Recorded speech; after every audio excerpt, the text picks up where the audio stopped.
किसान भाइयों नमस्कार। मैं हूं आपका दोस्त रामलाल धाकड़ और स्वागत है आपका हमारे यूट्यूब चैनल स्मार्ट एग्रीकल्चर में। किसान भाइयों इस समय पर लगभग सभी क्षेत्रों में गेहूं की बुआई हो चुकी है और ज़्यादातर क्षेत्रों में गेहूं की फसलें 15 से 20 दिनों के आसपास की हो चुकी हैं। तो आज के इस वीडियो में हम चर्चा करेंगे कि गेहूं की फसल में फुटाव बढ़ाने के लिए मतलब कि कल्लों की संख्या को बढ़ाने के लिए हमें कौन कौन से काम करना चाहिए और कौन कौन सी बातों का ध्यान रखना चाहिए।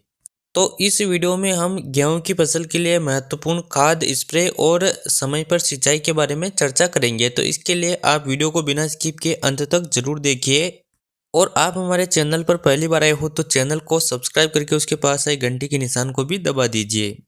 किसान भाइयों अब अगर बात करें गेहूं की पैदावार बढ़ाने के तरीके के बारे में तो गेहूं में जितना अच्छा फुटाव होगा उतनी ही अच्छी पैदावार निकलेगी।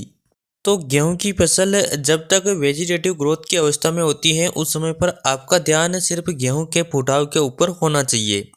तो इसके लिए आपको सबसे पहली बात का ध्यान तो यह रखना चाहिए कि आप गेहूं में किसी भी खरपतवार नाशक दवा का स्प्रे ना करें, क्योंकि अगर आप किसी भी खरपतवार नाशक दवा का स्प्रे करते हो, चाहे आप 2,4-D का स्प्रे करो या फिर मेट सल्फ्यूरोन मेथाइल का स्प्रे करो, स्प्रे करने से गेहूं की फसल को काफ़ी तेज झटका लगता है, जिसकी वजह से गेहूं में पीलापन भी देखने को मिलता है और गेहूं में फुटाव भी कम होता है। इसके अलावा अगर खादों के प्रयोग के बारे में बात करें तो गेहूं की फसल के लिए जितना ज़्यादा जरूरी नाइट्रोजन होता है उतना ही ज़्यादा जरूरी जिंक और सल्फर भी होता है।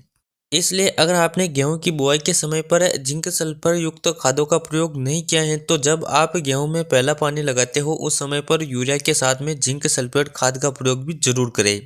और अगर आप जिंक सल्फर का प्रयोग नहीं करते हैं तो आप दानेदार सल्फर का प्रयोग कर सकते हो और जिंक के लिए आप चिलेटेड जिंक का स्प्रे भी कर सकते हो। किसान भाइयों ये मेरा प्रैक्टिकल अनुभव रहा है कि मैंने जिस गेहूं में चिलेटेड जिंक का स्प्रे किया है उन गेहूं का कलर भी अच्छा देखने को मिल रहा है और उन गेहूं की ग्रोथ भी अभी काफ़ी अच्छी है।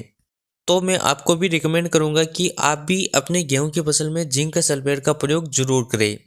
और अगर सिंचाई के बारे में बात करें तो किसान भाइयों अलग अलग मिट्टी में सिंचाई का समय अलग अलग होता है, क्योंकि हमारे जो पथरीली ज़मीन है उसमें पानी की ज़्यादा आवश्यकता होती है और जो काली मिट्टी है उसमें पानी की कम आवश्यकता होती है।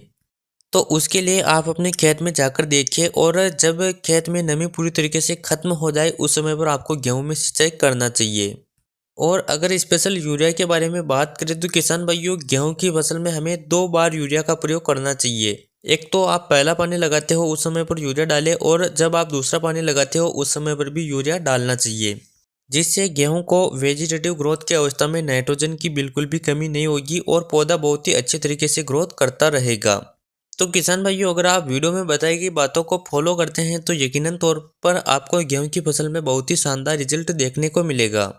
तो आपको ये वीडियो कैसा लगा और आप कहां से इस वीडियो को देख रहे हैं कमेंट करके अवश्य बताना, और आपने इस साल गेहूं की कौन कौन सी वैरायटी को लगाए हैं उसके बारे में कमेंट जरूर करना।